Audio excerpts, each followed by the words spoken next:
coming to you right here in Malta for Sigma Europe. I am with Eugene Katchalov, former professional poker player and co-founder, co-owner of QLASH. Yeah. Eugene, thank you for being here. Thank you. Thank you, Jenny, for having me. It's good to be with you. Now, I started with that introduction. He's a former professional poker player. Tell us about that journey of yours.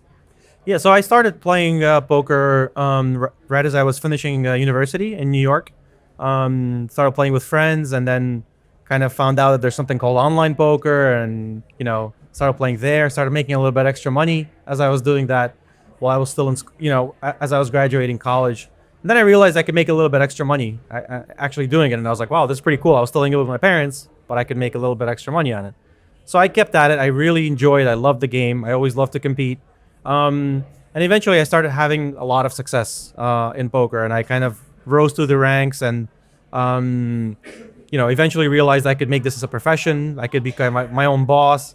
I could travel the world, meet a lot of very interesting people, build a really cool network of people I think that's one of the most wonderful things about poker is that you meet people from all different industries, whether it's like normal people from everywhere to like the most famous celebrities to the most famous business people. Everyone's playing poker. Everyone's kind of playing the same game, and that's a really fun thing.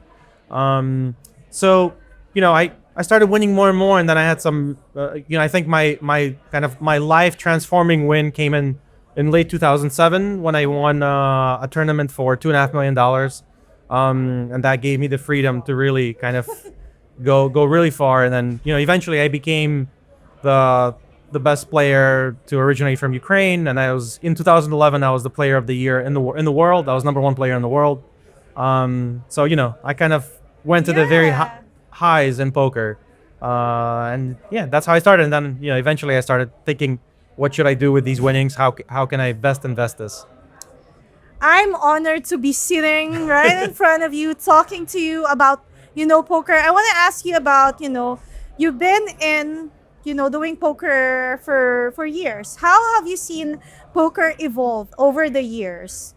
Yeah, poker has evolved in a big way. When I was starting out, poker, there didn't exist the tools that exist today in terms of teaching someone the nuances, the very basics of poker. Back then, everyone just kind of adjusted. We all watched each other, and then we were like, oh, what can you do this? What are the best players are doing? How can I take that move and use it for myself? But to a large degree, it was still a psychological battle. It was me trying to figure out how my opponents are thinking and then trying to take advantage of them. And then, that was kind of the game. And then you fast forward to maybe starting about 10 years ago was when a lot of new software started to come out, and a lot of new tools to teach players poker. And then things like solvers came out. Solvers are basically like expert software that gives you solutions towards certain situations and gives you a better idea about how to think about the game. And that's really evolved the game at the highest levels. So I think that's kind of been interesting. So the game at the highest levels has really risen to a high degree. But I think that also brings certain problems with it, because I think on a very basic level, if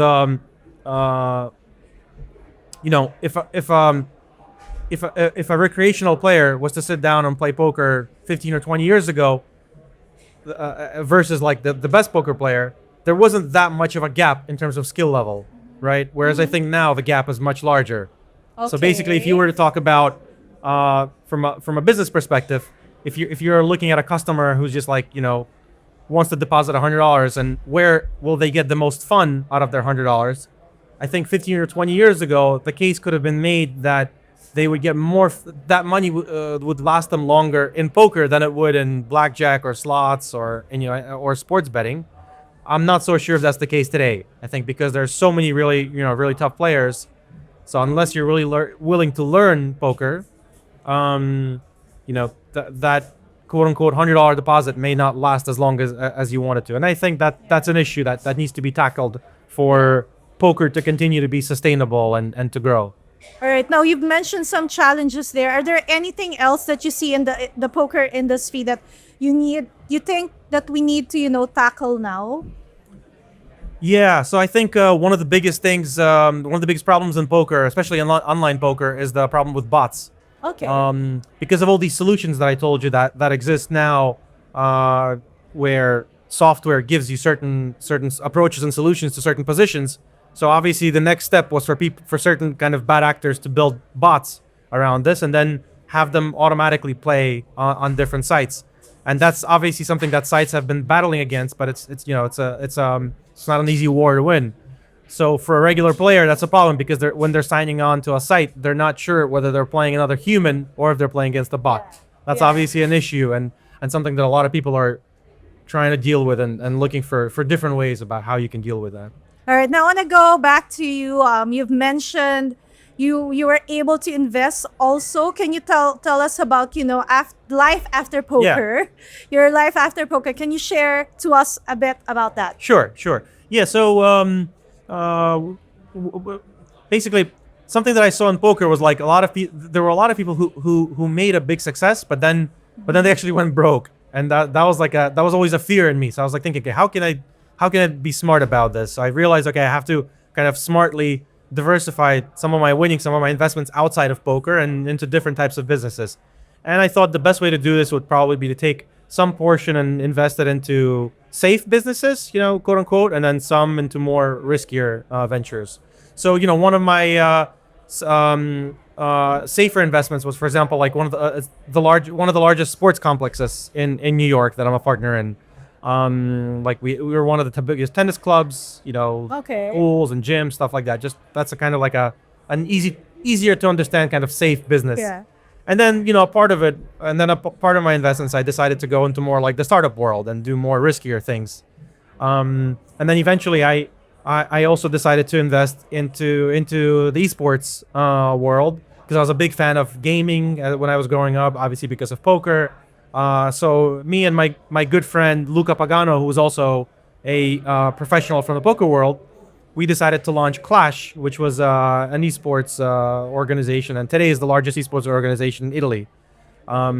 So I did that actively for starting from about 2017, for about 2-3 years. Now I'm not involved in it actively, but my partner is kind of involved in it actively. But that's also kind of an experience that I had in investing into a startup, and now I'm back to kind of poker and thinking about the problems that I'd like to address in poker from the business side of things. Now, I want to mention Sigma also is now a Sigma Poker Tournament, and do watch out for that next year. So, Eugene, before I let you go, we have young, aspiring, or maybe young poker players watching us right now. What's your advice for them? Yeah, I mean, I'd say poker is a great game. It's especially something to play with friends. I really like the way Sigma's going about it, like on this like B2B level and like more networking thing.